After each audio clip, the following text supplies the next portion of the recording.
भारत का मान सम्मान दुनिया के सामने बढ़ रहा है। और एक बार फिर मैं आप सबका इस डीजी साहब के साथ, हमारे एडवोकेट जनरल का साहब के साथ, खास करके आज जो आपने नए प्रकार के संसाधनों के बलबूते पर न्याय को सुलभता के साथ समाज में स्थापित करने के लिए जो जो आधुनिक तंत्र के माध्यम से बढ़ने का निर्णय किया, जिसके कारण से हमारी न्याय व्यवस्था की पारदर्शिता, शुचिता और शुचिता के साथ लागू करने के तंत्र में न्यायाधीश को भी मदद करते हुए, खास करके आज के समय में जब एफआईआर से लेकर के बीच की बहुत सारी कड़ी होती है, फॉरेंसिक लैब से लेकर के कई सारे प्रकार के तंत्र रहते हैं, उन सब के आधार पर हम त्वरित गति से जो जिसकी आवश्यकता उसको लाभ मिले उस तक मदद पहुंचाए।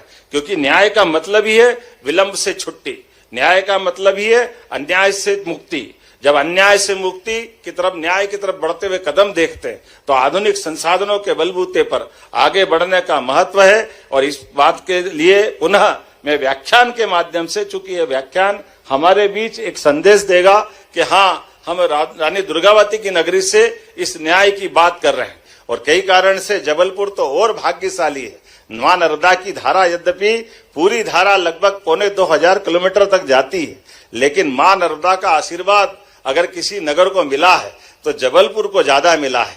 मां नर्मदा की धारा अमरकंटक से प्रारंभ होकर जब जबलपुर में आती है तो काली पत्थर की चट्टान भी संगमरमर की हो जाती है। वो एहसास हमको होता है।